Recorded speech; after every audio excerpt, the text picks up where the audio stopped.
Hello बच्चों, my name is Lokesh Gupta. आज हम पढ़ेंगे इलेक्ट्रोस्टैटिक्स। सो स्टार्ट करते हैं। इलेक्ट्रोस्टैटिक क्या होता है, इलेक्ट्रोस्टैटिक और इसका पर्पस क्या है, इसको हम बेसिक से समझेंगे कि इलेक्ट्रोस्टैटिक कैसे काम करता है। इस चैप्टर को हम समझेंगे इलेक्ट्रोस्टैटिक। सो यही लगाते हैं इलेक्ट्रोस्टैटिक।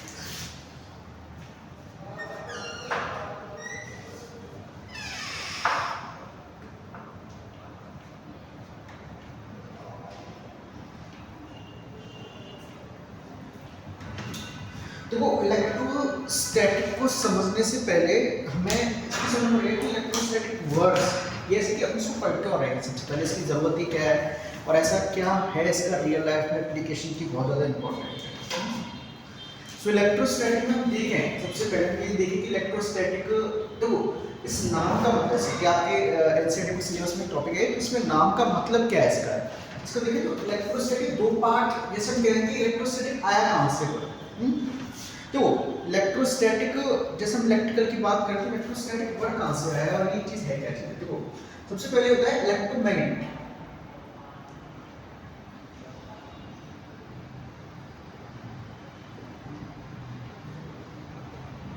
इलेक्ट्रोमैग्नेटिज्म कह सकते हैं। अच्छा, इलेक्ट्रोमैग्नेटिज्म के अंदर दो पार्ट आते हैं। एक पार्ट आता है आपका इलेक्ट्रोस्टैटिक और एक आता है आपका इलेक्ट्रोडायनेमिक्स।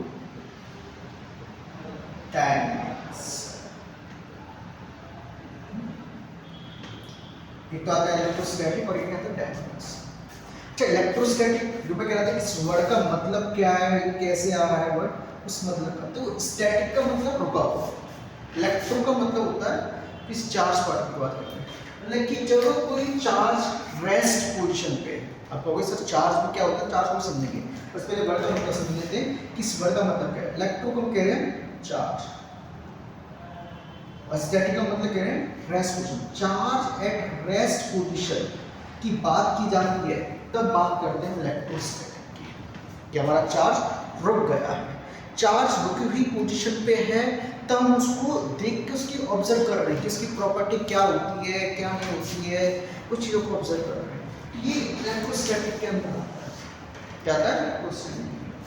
और ये इलेक्ट्रोडायनेमिक्स, डायनेमिक्स का वर्ड का मतलब क्या होता है, मोशन, यानी कि और इलेक्ट्रो का मतलब मैंने बताया था चार्ज, यानी कि चार्ज जब आपका किसमें हो, मोशन में क्या हो, मोशन में हो, तो उसे कहते हैं इलेक्ट्रोडायनेमिक्स। क्या कहते हैं, अगर मोशन में आ जाएगा, मैं इस क्लास के अंदर पढ़ा था कि अगर चार्ज अगर फ्लो करने लग जाए, हाँ चार्ज अगर फ्लो करने लग जाए तो करंट जनरेट हो जाता है।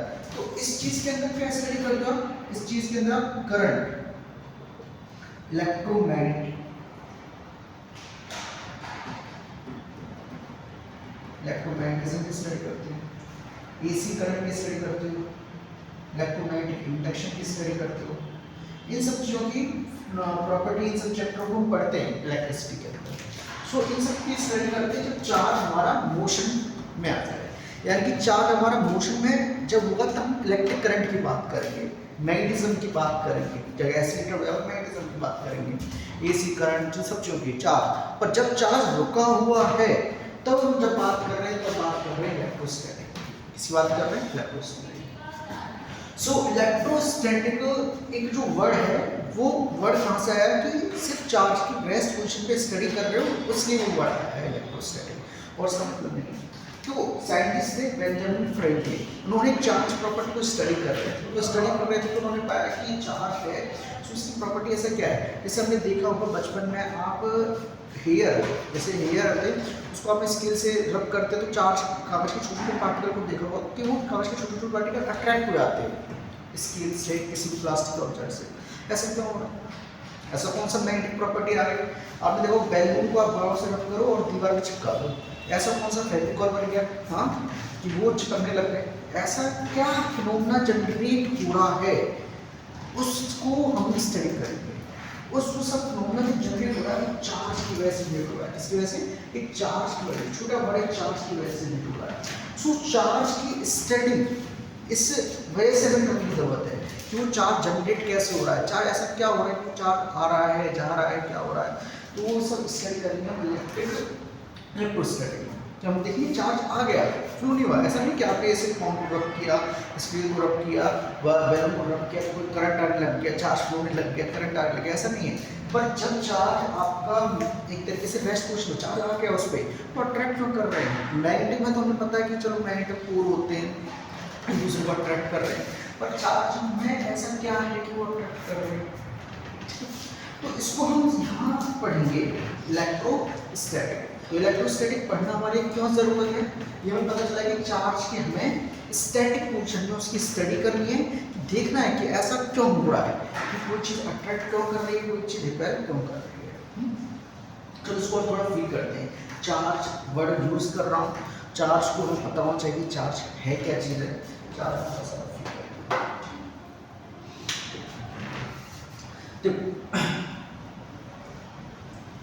चार्ज होता क्या है सबसे पहले देखो। चार्ज जो वर्ड है, जो चार्ज आता है इलेक्ट्रिक चार्ज, चार्ज क्या है? एक प्रॉपर्टी है मैटर की। तो हम इसको लिखते भी हैं, चार्ज इज ए इंट्रिंसिक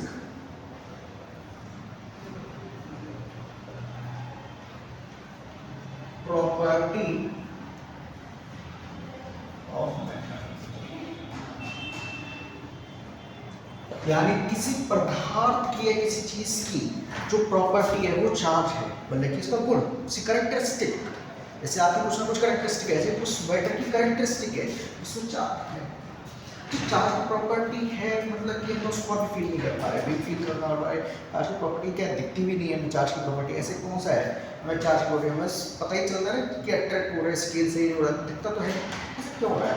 तो कोई भी चीज़ को समझते हैं, कोई भी चीज़ हमारी एटम से निकली होती है। कोई मैटर, जैसे किसी मैटर की बात करें, स्केल की बात करें, चेयर की बात करें, मैटर एटम से होता है।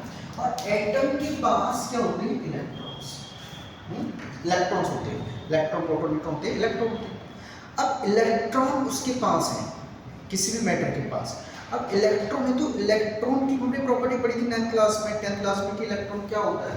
सो इलेक्ट्रॉन की प्रॉपर्टी की बात करके इलेक्ट्रॉन की दो चीजें होती है, इलेक्ट्रॉन का एक तो मास होता है, इलेक्ट्रॉन का एक चार्ज होता है। क्या होता है? चार्ज। सो इलेक्ट्रॉन का जो मास हमने पढ़ा था लास्ट 10th क्लास में बात करते, 9th क्लास बात करते, इलेक्ट्रॉन का जो मास होता है वो कितना होता है? 9.1 × 10⁻31। चार्ज वर्ड वहां से आया था हमारे पास, तो वहां पे मैंने लिखा था कि इसका चार्ज आया था 1.6 × 10⁻90 कूलम। ये वर्ड आया था 1.6 × 10⁻90 कूलम, ये चार्ज वहां से आया था। सो चार्ज, एक इलेक्ट्रॉन पे इतना चार्ज होता है ये भी पता है। यानी किसी भी मैटर में एटम होंगे तो इलेक्ट्रॉन होगा, इलेक्ट्रॉन होगा तो उसके पास ना मास होगा तो चार्ज होगा। हमें पता है कि एटम में कोई भी एटम होता है कुछ इलेक्ट्रॉन कितने होते हैं, कोई भी एटम ले लो उसमें इलेक्ट्रॉन, तो उसके पास चार्ज कितना होता है। अच्छा, ये चार्ज होता है उसके पास, वहां से वो चार्ज होता है, तो यानी मैटर की प्रॉपर्टी है, यानी उसका मास उसकी प्रॉपर्टी है, चार्ज तो उसकी प्रॉपर्टी है, तो वहां से बड़ा हमारे पास है चार्ज से intrinsic property of the matter. Matter के अंदर होता है चार्ज, क्या होता है? होता है, ये होता है रेस्ट पोजीशन पे, फ्लो नहीं हो रहा है, आराम से लगा हुआ है, मस्त है। ये चार्ज वहां से हमें बड़ा वहां से सीखने को मिलता है, चार्ज का मिलता है। अरे चार्ज चलो एक मैटर की प्रॉपर्टी है, इंट्रिंसिक प्रॉपर्टी ऑफ मैटर। सो ये चार्ज की प्रॉपर्टी क्या है, ये चार्ज कैसा दिखता है, इसकी तो कुछ प्रॉपर्टी नहीं। सो क्या कहते हैं? Specific property of charge, specific property of charge, मतलब कि चार्ज की क्या क्या प्रॉपर्टी होती है हमारे पास, ऐसी कौन सी प्रॉपर्टी होती है।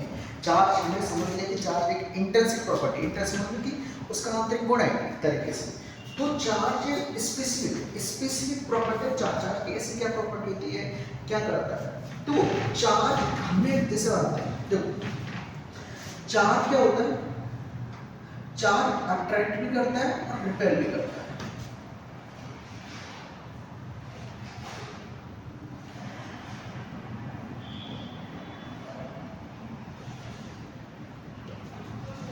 ये चीज़ तो मैं बड़ी हुई है इसलिए मैं कोरिलेट कर रहा हूँ कि चार्ज अट्रैक्ट करता रिपेल करता, मतलब कि अगर किसी पे प्लस प्लस का चार्ज है, किसी पे आपका प्लस का चार्ज है, प्लस का चार्ज रहेगा तो रिपेल करेगा, प्लस माइनस करेगा अट्रैक्ट करेगा, माइनस माइनस करेगा रिपेल करेगा, यानी कि इस कंडीशन में रिपेल करेगा, इसमें अट्रैक्ट करेगा, इसमें रिपेल करेगा। अब इस चीज को फील कर पा रहे हो?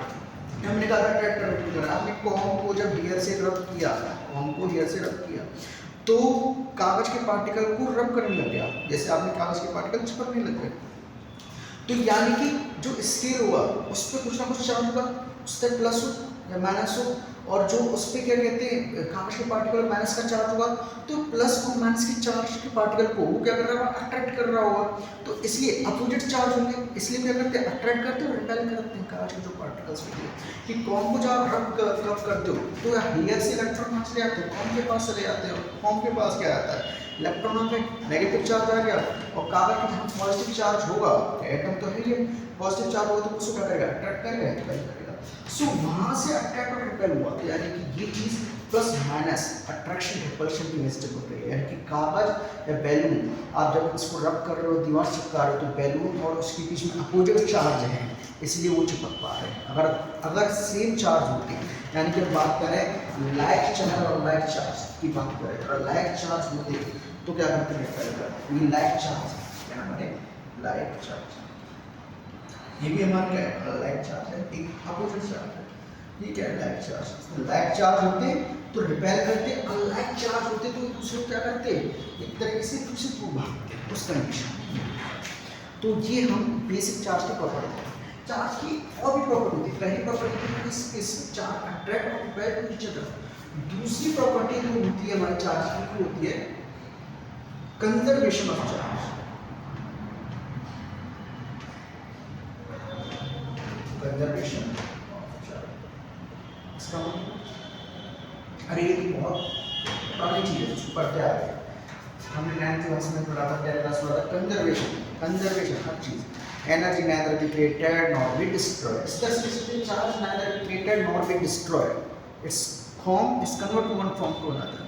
इसको थोड़ा फील करते देखो, यानी कि एक बॉडी है, इस पे प्लस का 2 कूलम चार्ज, 1 कूलम चार्ज, यहाँ पे माइनस का 2 कूलम चार्ज, एक दूसरे को इन दोनों का आपस में ये दोनों आपस में 1 कूलम 2 कूलम 3 कूलम मान लेते हैं 3 कूलम, तो ये बस चार्ज है, यानी कि इतना चार्ज कंजर्व है। कंजर्व का मतलब है इस चार्ज मैंने चार्ज को ट्रांसफर किया है, तो इधर से इधर जाने पर चार्ज कंजर्व है, उस तरह से वैल्यू चेंज हुई a + 2 + 3, यानी कि q1 + q2 + q3, यहाँ पे भी क्या होगा हमारा q1 + q2 + q3, जो हमारा निकालना है, क्या निकालना है हमारा q3, ये निकालना है।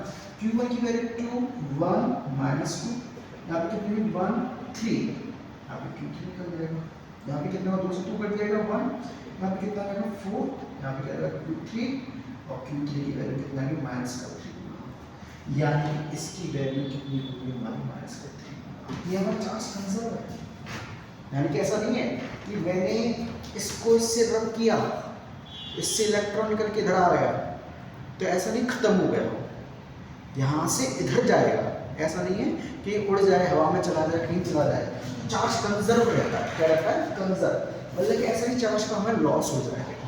बात समझ रहे हो, चार्ज एक बॉडी से दूसरी बॉडी में ट्रांसफर हो सकता है और चार्ज से नहीं खत्म या डिस्टर्ब हो जाता है। चार्ज कंजर्वेटिव प्रॉपर्टी, क्या है हमारी कंजर्वेटिव प्रॉपर्टी। तो इसके अंदर आप लिख सकते हो कि charge can neither be created nor be destroyed, charge can neither be created nor be destroyed, it converts one form to another। बात समझ में चार्ज हमारा कैसे काम करता है। थर्ड प्रॉपर्टी की बात करें हम तो ये होती है क्वांटाइजेशन, नाम बहुत खतरनाक है इसका, क्वांटाइजेशन ऑफ चार्ज। हाँ क्या क्वांटाइज कर गया इस प्रॉपर्टी को समझें। इसके अंदर क्या बोलते हैं, charge can neither be created nor be destroyed, it's convert one form to another form। Slide में देखिए, ठीक है। क्वांटाइजेशन, क्वांटाइजेशन का मतलब क्या होता है, which is available in fixed amount, available in fixed amount। बोले कोई चीज़ आपके पास फिक्स अमाउंट में अवेलेबल है, मतलब मैं आपसे कहूँ मुझे मार्कर दे, ठीक है, मुझे 5 मार्कर, शॉपकीपर पे आते मुझे 5 पेन चाहिए, आप कहते हो मुझे 5.5 पेन चाहिए, 5.5 चाहिए, आधा पेन चाहिए, पॉसिबल ही नहीं, आधा पेन तोड़ के देगा। तो कोई चीज़ फिक्स अमाउंट में अवेलेबल है, इसको मैं बात करती हूँ ये फिक्स अमाउंट में, एक या तो इसका एक क्वांटिटी अवेलेबल है, आधी या हाफ या कुछ फ्रैक्शन कुछ अवेलेबल नहीं है, जो चीज़ आपके पास फिक्स अमाउंट में अवेलेबल है उसे कहते हैं क्वांटाइजेशन। यानी कि अगर मैंने एक बॉडी को दूसरी बॉडी से रब कर रहा हूँ, देखो समझो उसको, बॉडी को रब कर रहा हूँ, इलेक्ट्रॉन इधर से जाके इधर जा रहा है, एक बॉडी ए है, दूसरी बॉडी मान लो, उसको रब कर रहा हूँ, एक बॉडी से इलेक्ट्रॉन इधर जा रहा है, तो यानी कि एक इलेक्ट्रॉन गया तो ऐसे नहीं गया आधा चला गया, आधा, एक चौथाई, 3/4 ऐसे नहीं गया, गया पूरा पूरा गया, एक जाएगा, 2 जाएगा, 3 जाएगा, 4 जाएगा, 5 जाएगा, ऐसे नहीं जाएगा। सो कोई भी चार्ज यहाँ पर क्वांटिटेशन में होता है अवेलेबल टू फिक्स अमाउंट, जो हमारी फिक्स अमाउंट में अवेलेबल हो उसे कहते हैं क्वांटाइजेशन। क्वांटाइजेशन को समझते हैं, यानी कि हम जैसे की बात करें, यानी कि कोई अगर चार्ज जाएगा तो 1 इलेक्ट्रॉन हो सकता है, 2 इलेक्ट्रॉन हो सकता है, 3 इलेक्ट्रॉन हो सकता है, इस तरह से n इलेक्ट्रॉन हो सकता है। यहाँ बात करें -1 हो सकता है, -2 हो सकता है, -3 हो सकता है, इस तरह से -2 हो सकता है। यानी कि जो चीज़ फिक्स अमाउंट हो ऐसे हो सकता है 2/5 गलत है, 1.5 इलेक्ट्रॉन, इस तरह से लिखना बिल्कुल गलत है, ये चीज़ प्रॉपर्टी हमारी अवेलेबल नहीं, ठीक है। सो जो चीज़ हमारी फिक्स अमाउंट में अवेलेबल है उसे कहते हैं क्वांटाइजेशन।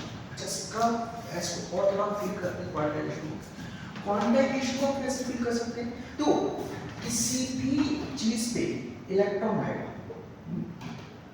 एक इलेक्ट्रॉन आएगा, सो एक इलेक्ट्रॉन की मिनिमम वैल्यू, मिनिमम एक मतलब कि मिनिमम चार्ज कितना अवेलेबल है इसके किसी बॉडी पे minimum charge, so minimum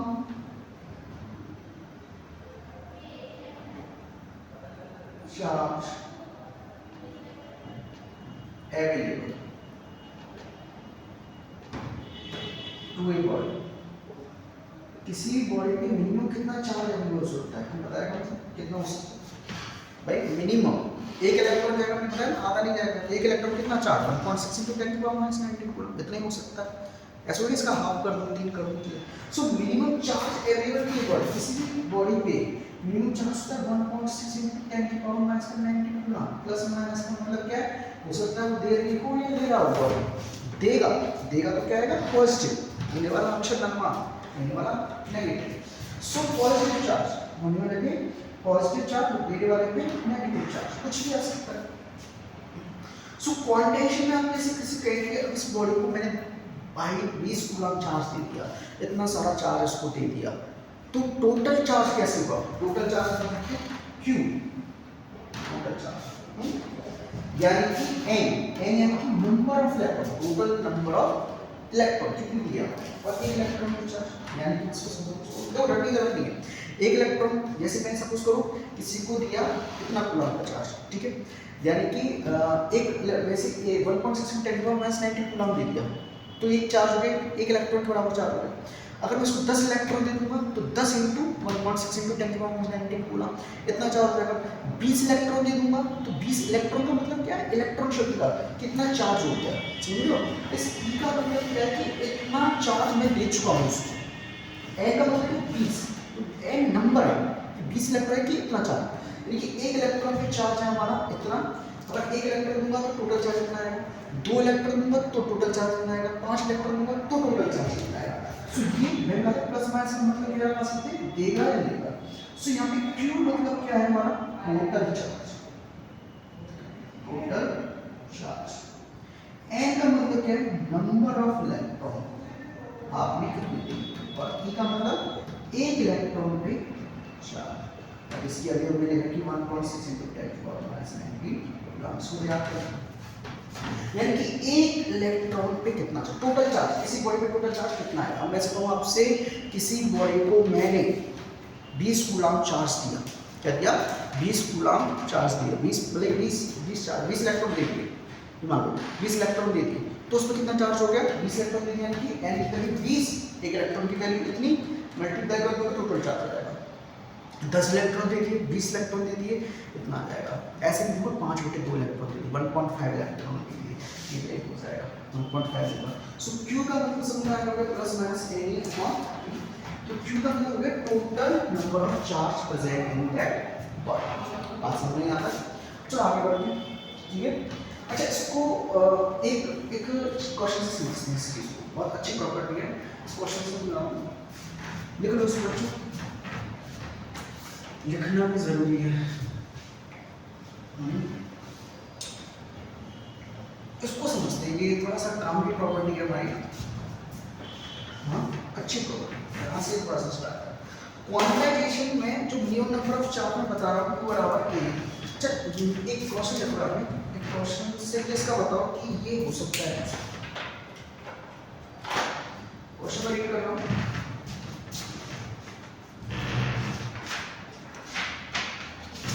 question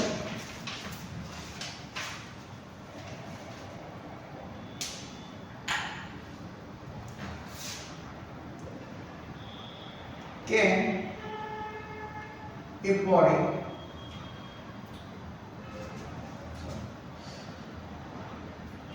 can a charge of plus 8 into 10 की power minus 80 coulomb to be given to a body। Question ये कह रहा है कि can a charge of plus 8 into 10 की power minus 80 coulomb to be given a body. क्या इतना charge body को दिया जा सकता है? चार्ज देने का मतलब ऐसा नहीं चार्ज इलेक्ट्रॉन दे रहे हैं, क्या दे रहे हैं? इलेक्ट्रॉन। क्या इतना चार्ज बॉडी को दिया जा सकता है क्या? बोलो यार हाँ या ना, कैसे चलेगा? अच्छा, चार्ज का मतलब इलेक्ट्रॉन दे रहे हैं, यानी कि हमारे पास टोटल कितना चार्ज दिया है वही सेम सिंपल सा फॉर्मूला Q बराबर है प्लस n दिया गया तो n का टोटल चार्ज आप देखो 8 कितना दे रहे हो? 8 into 10 की पावर माइनस का 18 कूलम। n यानी कि नंबर ऑफ इलेक्ट्रॉन, एक इलेक्ट्रॉन पे चार्ज 1.6 into 10 की पावर माइनस का 19।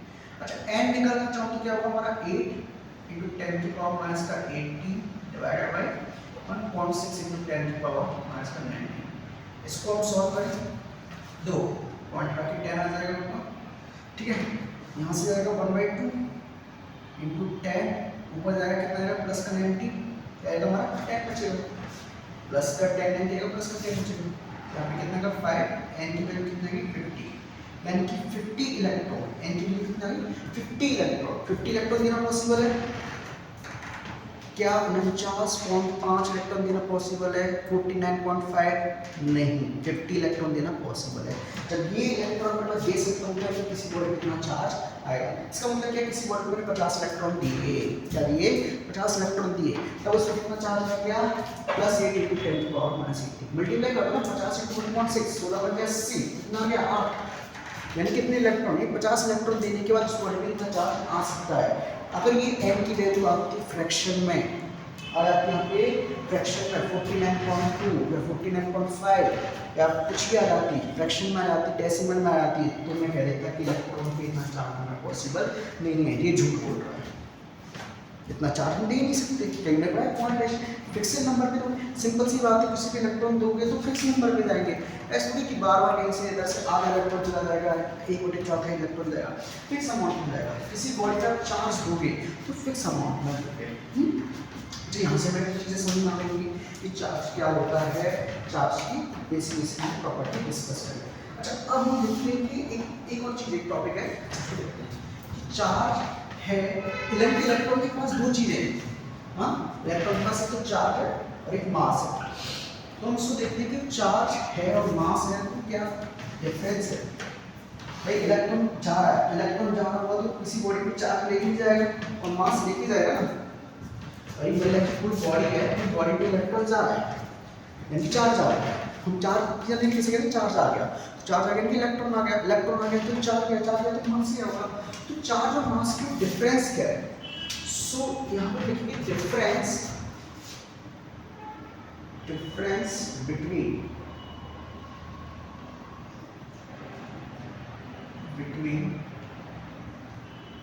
चार्ज एंड मास, उन दोनों के बीच में डिफरेंस क्या है? एक तरफ तो चार्ज और एक तरफ तो मास। तो अगर मैं किसी बॉडी पे चार्ज दूं तो चार्ज आएगा पॉजिटिव या नेगेटिव आएगा, देने वाले को देने का तो पॉजिटिव आएगा, लेने वाले को नेगेटिव। तो चार्ज में पॉजिटिव भी पॉसिबल है, नेगेटिव भी पॉसिबल है, यानी कि पॉजिटिव चार्ज और नेगेटिव चार्ज पॉसिबल है। पर मास, अगर किसी बॉडी पे मास है तो मास हमेशा पॉजिटिव रहेगा, मास हमेशा क्या होगा, नेगेटिव नहीं हो सकता। So mass cannot be negative, mass negative नहीं हो सकता। चार्ज पॉजिटिव हो सकता है, नेगेटिव हो सकता है, पर मास आपका नेगेटिव नहीं हो सकता। तो इस पर लिख लो, चार्ज कैन बी पॉजिटिव और नेगेटिव, पर चार्ज कैन बी पॉजिटिव और नेगेटिव। चार्ज पॉजिटिव भी हो सकता है, नेगेटिव हो सकता है, बट मास, इसके अंदर होंगे, but mass cannot be negative. Mass हमेशा कैसा होगा आपका, cannot be a negative. ठीक है, फर्स्ट पॉइंट। सेकंड पॉइंट इसके अंदर चार्ज, अगर चार्ज लिखो, इसके अंदर लिखो, charge can not be change with speed, charge can not be change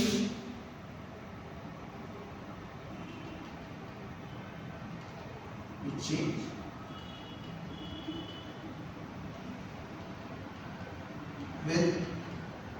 speed, यानी कि चार्ज आपका स्पीड के साथ नहीं बदलेगा। इसके अंदर देखो, उसको समझाते हैं। मास can be change with speed, बड़ी इंपॉर्टेंट लाइन है। Charge can not be change with speed, इसका मतलब है इंपॉर्टेंट कि चार्ज स्पीड के साथ, चार्ज आपका स्पीड के साथ नहीं बदलेगा, पर मास बदल जाएगा। अरे सर क्या बात कर रहे हो, मास कैसे बदल जाएगा? मास तो फिक्स है, मास तो आपका फिक्स है भाई, यहाँ पे है मास तो उतना ही रहेगा। अगर इंसान कहीं और चला गया तो मास उतना है। अब मास कमी हमने आज तो देखा, मास देखा, मास नहीं बदलता है। इस बात को आइंस्टीन ने रॉन्ग प्रूफ कर दिया। आइंस्टीन की खासियत, उसने कहा कि भाई मास चेंज हो सकता है स्पीड के साथ, बच्चा नहीं है। यानी कि अगर इस मार्कर को, इसका मास है मान लो 20 ग्राम, अगर मैं इस मार्कर को एक स्पीड से फेंकूंगा तो उसका मास बदल जाएगा, जैसे ये स्पीड में आएगा इसकी स्पीड से फेंकूंगा। पर हम क्या इतनी स्पीड से फेंक नहीं पाते तो हमें चीज़ें फील नहीं पाती है। अगर हम स्पीड की बहुत ज़्यादा होती है, स्पीड की बात करें तो हमें कुछ चेंजेस आएगा, पर इतना कुछ चेंज आएगा कि माइनर में चेंज होगा, हमें नेग्जिबल के बराबर होता है।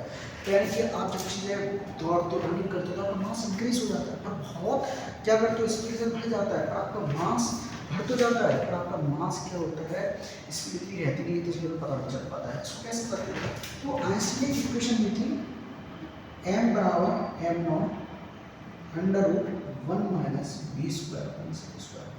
m जो यहाँ पे मास है, ये यहाँ पे m क्या है, m है मास ऑफ द बॉडी, यानी किसी बॉडी का मास। m नॉट जो मास है, मास इन रेस्ट मोशन।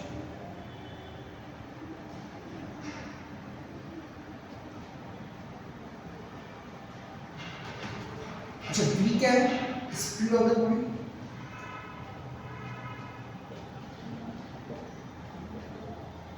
c क्या है, लाइट स्पीड, जो पता है। यानी कि मास ट्रांसमिशन, ऐसे किसी का मास है, इसका 20 ग्राम मास है, ठीक है। अगर मैंने उसकी स्पीड, लाइट स्पीड पता है 3 मीटर पर 8 मीटर पर सेकंड होती है, उस बॉडी को मैंने कुछ स्पीड दी तो उसका मास बदल जाएगा भाई। लाइट स्पीड पता है, v यानी इस बॉडी की स्पीड, m और उसका रेस्ट पोजीशन मास। अब जैसे ही मैंने उसको स्पीड दी, उसका मास क्या होगा, बदल जाएगा। इसको देखो, अगर मैं उस बॉडी को सपोज करूं v स्पीड दे दूं, लाइट की हाफ स्पीड के बराबर, ये बराबर c है, तो उसका मास देखिए कितना होता है, m बराबर m not under root 1 minus v की वैल्यू क्या हो जाएगी, c square by 4 on c square. c square से c स्क्वायर कर जाएगा, ठीक है। यहाँ पे आएगा 4 minus c square, 4c square minus c square, यानी कि एम नॉट बराबर क्या होगा अंडर रूट 1 माइनस 1/4। यहाँ से इसको करूँगा तो क्या आएगा एम नॉट अपॉन रूट 3 और यहाँ पे क्या जाएगा ऊपर क्या जाएगा 2, तो ये स्क्वायर क्या आएगा 2 2/√3 लगभग कुछ 1.17 के आसपास आएगा। यानी कि इसका मास और इसका मास देखें तो m बराबर कितना आ गया हमारा 2m0/√3, यानी कि इतना मास इसका बढ़ गया, इतना बड़ा हो गया, इतना मास इसका इतना बड़ा वो कुछ पॉइंट नहीं, यानी कि लाइट की स्पीड से आधे स्पीड में फेंका तब मैंने इसका मास देखो कितना हो गया। यानी कि अगर मैं इसको लाइट की स्पीड से फेंकूंगा तो मैंने इसका मास कितना हो जाएगा m0 इनफाइनाइट मास बहुत बड़ा पता नहीं चलेगा। लाइट की स्पीड से अगर फेंका लाइट की स्पीड से हाफ स्पीड में फेंका है तब इसका मास 2/√3 m होगा, 2/√3 लगभग 1.16 के आसपास हो जाएगा। इसको कैलकुलेट कर लेना, लगभग इसका मास कुछ बढ़ जाएगा, कुछ हद तक बढ़ जाएगा। पर चार्ज स्पेस के साथ डिपेंड नहीं करता है, अगर इसको आप फेंकूंगा इस पे 20 गुना का चार्ज है, आप इसको और कितनी स्पीड से फेंको, लाइट की स्पीड से फेंको, उससे तेज स्पीड से फेंको, 20 गुना का चार्ज 20 गुना का ही रहेगा। पर मास इसका 20 ग्राम से 20 पॉइंट समथिंग कुछ हो जाएगा, 20.02 कुछ भी हो जाएगा।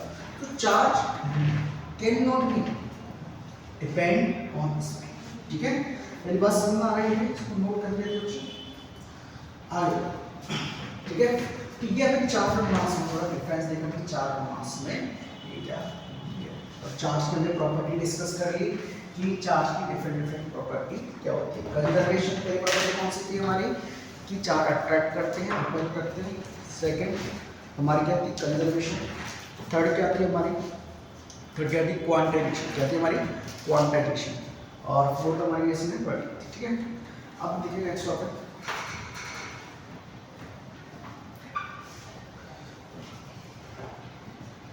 अब देखते हैं मेथड ऑफ चार्ज कि कौन कौन सी डिफरेंट मेथड है चार्ज करने के। मेथड्स ऑफ चार्ज, यानी कि किसी भी बॉडी को आप चार्ज करना चाहो तो आप उसको 3 तरीके से चार्ज कर सकते हो। किसी बॉडी को आप चार्ज करना तो फर्स्ट वे आपका होता है जो चार्जिंग बाय फ्रिक्शन। देखो इसको मेथड कैसे है, चार्ज में किसी बॉडी में चार्ज ट्रांसफर करना है तो फ्रिक्शन की वजह से चार्ज करते हो आप चार्ज को ट्रांसफर, इंडक्शन की वजह से आप चार्ज ट्रांसफर करते हो, कंडक्शन की वजह से चार्ज ट्रांसफर। तो 3 मेथड आते हैं हमारे से। First is conduction, second is induction, third is friction. मतलब कंडक्शन का मतलब क्या होता है कि सपोज करो मैं एक चीज को डिस्कस करता हूं। कंडक्शन का मतलब होता है टच करके एक बार चार्ज को ट्रांसफर किया। लेट्स सपोज कंडक्शन को डिस्कस करते हैं, बस लिखो कंडक्शन। देखो इसके अंदर charge is transferred when two body are contact to each other, यानी कि जब दो बॉडी एक दूसरे के साथ कांटेक्ट में होंगी तब हमारा चार्ज ट्रांसफर होगा, उसके होगा कंडक्शन।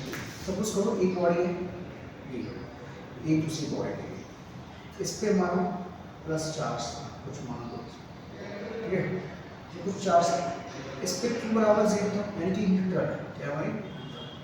जब मैं इसको आपस में कांटेक्ट में लाया क्या गया कांटेक्ट, ये थोड़ा छोटा है राइट खराब है, ठीक है। ये प्लस का है, ये माइनस का है, कांटेक्ट में लाया, इस पे चार्ज, इस पे चार्ज, इस पे चार्ज, इस पे चार्ज क्या हो गया डिवाइड हो गया। दो 6 है तो इसमें मतलब है बैक समझाने के मामले में क्या हो 6 से मान लो इसके 3 हो गए, इस पे 3 हो गए, ये 4 डिवाइड हो गए। पर दोनों बॉडी सेम साइज की है, अगर बॉडी क्या है शेप सेम तो बराबर चार्ज डिस्ट्रीब्यूशन जरूरी नहीं है कि अगर चार्ज अगर अलग बॉडी साइज अलग अलग चार्ज डिस्ट्रीब्यूशन होगा। बॉडी का शेप साइज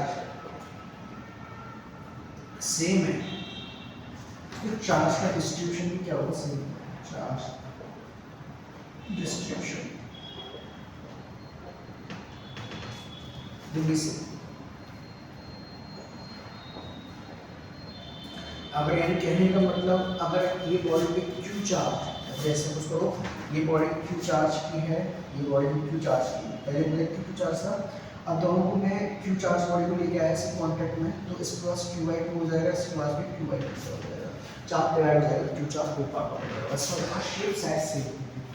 तो चार्जिंग कंडक्शन का मतलब था when two bodies are contact to each other then charge transfer with the help of a direct contact, तो इसे कहते हैं कंडक्शन, कहते हैं कंडक्शन। सेकंड है इंडक्शन। क्या हमारा इंडक्शन, इंडक्शन का मतलब क्या होता है बिना टच किए, बिना टच किए, तो जिसको हम दूर से देखा उसको टच किया और चार्ज ट्रांसफर कर। सेकंड हो गया इंडक्शन,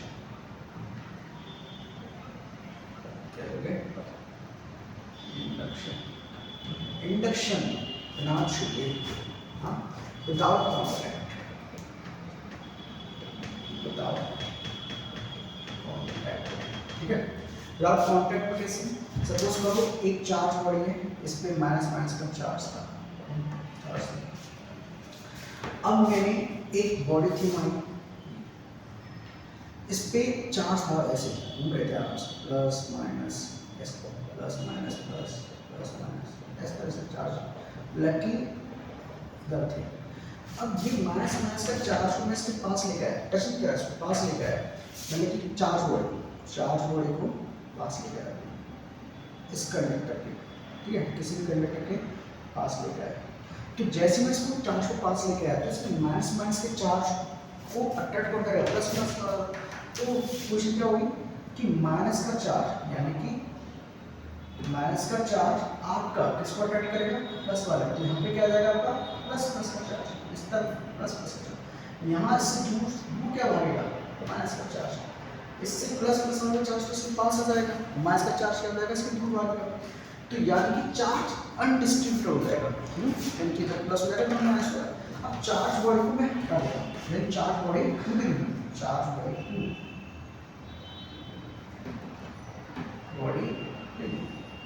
जब चार्ज बॉडी को रिमूव करूंगा तब कंडीशन क्या होगी, तब इस पे अगर मैंने इसको चार्ज बॉडी को रिमूव कर दिया यानी कि इसकी वाली कंडीशन, अब इसको मैं कर देता हूँ, क्या कर देता हूँ, क्योंकि माइनस का चार्ज जब सब चला गया आगे चला गया, इसके पास क्या बचेगा प्लस का, तो प्लस का चार्ज हो जाएगा पूरा जगह यूनिफॉर्मली डिस्ट्रीब्यूट हो गया, प्लस का चार्ज यूनिफॉर्मली डिस्ट्रीब्यूट हो गया, यानी कि बिना टच किए मैंने एक कंडक्टर को, बिना टच किए कंडक्टर को मैंने प्लस का चार्ज को जनरेट कर दिया, माइनस का चार्ज को मिलता था बच गया होता है किसी वोल्ट पर, और से प्लस का चार्ज हो गया जनरेट हो गया, सो इसे कहते हैं induction, without touching to conductor to generate a charge, that is called induction, ठीक है। अब मतलब हमारा थर्ड that is friction, तो हमारा friction, friction क्या होता है, friction का मतलब क्या होता है when two bodies charge with the help of a rubbing, this friction का friction,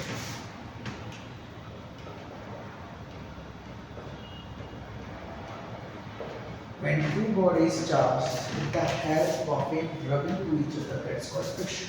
friction का मतलब ऐसे कि एक बॉडी थी, कोई भी दूसरी बॉडी को मैंने इस पे रब किया, तो इसकी जो सरफेस के मॉलिक्यूल्स आपस में रबिंग के द्वारा क्या हो जाएंगे, ट्रांसफर हो जाएगा। when one body is rubbed to second body, so due to heat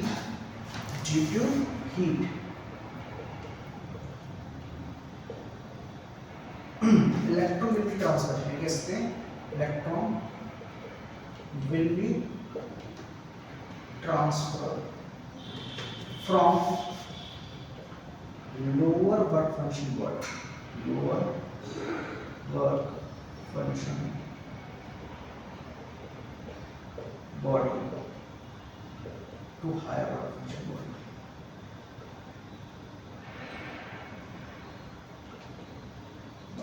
work function मतलब जिसका जिसके इलेक्ट्रॉन बहुत ज़्यादा फ्री है, जल्दी से निकले भी तुरंत रिजेक्ट हो जाते हैं, सो फ्रिक्शन के द्वारा जिसके इलेक्ट्रॉन हमारे निकल जाए तो उससे क्या होगा, हमारा फ्रिक्शन के द्वारा लोअर वर्क फंक्शन मान लीजिए, लोअर वर्क फंक्शन बॉडी है, ये हमारा क्या है लोअर वर्क फंक्शन बॉडी है, ये हमारा क्या हायर वर्क फंक्शन बॉडी है, सो इससे इलेक्ट्रॉन अंदर चले जाएंगे, तो जिससे इलेक्ट्रॉन जाएंगे उस पर क्या होगा, हमारा चार्ज आएगा पॉजिटिव और जिस पे आएंगे से नेगेटिव, इसको हम लिख सकते हैं एक कंडीशन हो सकती है कि पॉजिटिव और नेगेटिव चार्ज कैसे आता है, एक जैसे कि मैं दो बॉडी को रब कर रहा हूँ, कुछ एग्जांपल है, एक नेगेटिव चार्ज,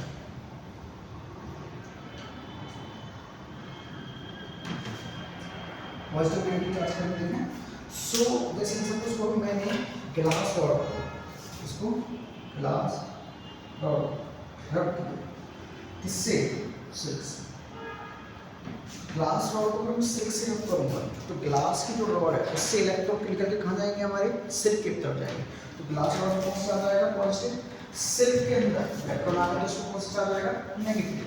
दूसरा कह सकते हो आप हियर को रब करो कॉम से, सो हियर से इलेक्ट्रॉन निकलेंगे, हियर से इलेक्ट्रॉन निकल के स्प्रेड कॉम पे लाएंगे तो कितना है फ्रिक्शन जो होगा ना, कॉम पे आ रहा है तो कॉम पे कौन सा चार्ज आ गया? हमारा नेगेटिव चार्ज। हियर पे कौन सा चार्ज आ गया? हमारा पॉजिटिव चार्ज। सो ये बहुत सारे एग्जांपल है।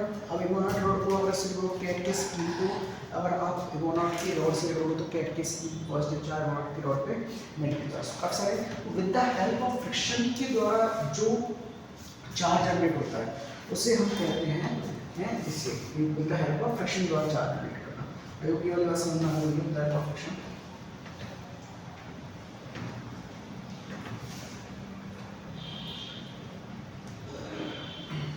नेक्स्ट देखते हैं हमारा ये मेथड ऑफ चार्ज। नेक्स्ट है लॉन्ग लॉ सिंपल।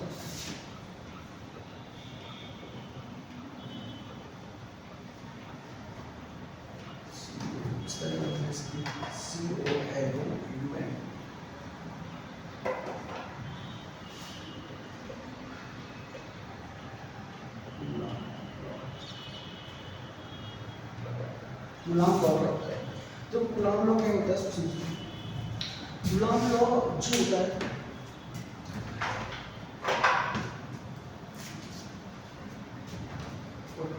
इस तरह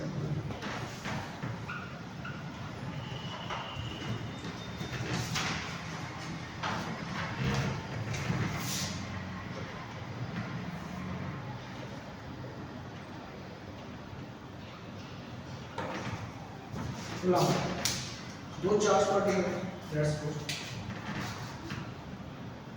ये हमारा Q1 चार्ज है, ये Q2 चार्ज है, एक दूसरे से r डिस्टेंस पे खड़े हुए हैं।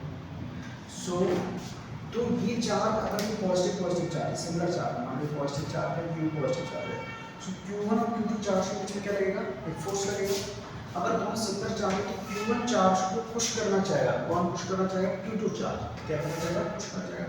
यानी कि इसमें फोर्स लगेगा, यानी कि F1 इसको मान लेते हैं 1 मान लेते हैं, इसको 2 मान लेते हैं। यानी फर्स्ट चार्ज को फोर्स लगेगा with the help of second charge. Same यहाँ पे सेकंड वाले चार्ज पे फोर्स कौन लगाएगा? हमारा सेकंड वाले चार्ज पे, यानी कि F सेकंड पे कौन लगाएगा फोर्स? फर्स्ट। तो F second with respect to first, यानी सेकंड वाले चार्ज पे कौन फोर्स लगाएगा? हमारा फर्स्ट वाला चार्ज। फर्स्ट वाले चार्ज पे कौन फोर्स लगाएगा? हमारा सेकंड वाला चार्ज। ये इसको उधर पुश करना पड़ेगा, ये इसको उधर पुश करना पड़ेगा। सो इन दो डायरेक्शन है। So force active between the line of joint, जब फोर्स कहां पे एक्ट कर रहा है? हमारा between the line of joint. इसको लिख सकते हैं force will be act line of joint, यानी कि जो लाइन ऑफ जॉइंट के बीच में फोर्स लग रहा है, हमने कहा था रिपल्सिव भी हो सकता है, अट्रैक्टिव हो सकता है, कैसे हो सकता है? लाइन ऑफ जॉइंट के बीच में फोर्स लगता है। तो ये जो फोर्स लगता है, ये फोर्स हमारा जो होता है डायरेक्टली तो पुश होता है magnitude of the charge, directly से पुश होता है magnitude of the charge. Universally push होता है square of the distance, universally push होता है स्क्वायर ऑफ द डिस्टेंस। जब इन दोनों को कंबाइन करूंगा तो मेरा क्या आता है? Proportionality Q1 Q2 upon r square. Proportionality symbol डालो तो क्या आएगा? F बराबर K Q1 Q2 upon r square. अच्छा यहाँ से K की मैं अगर वैल्यू करना चाहूँ तो K की वैल्यू क्या होगी? K की वैल्यू होती है अपॉन 4 पाई एप्सिलॉन नॉट। यहाँ पे एप्सिलॉन नॉट क्या है?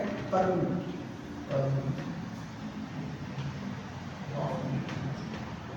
यानी किसी ठीक है।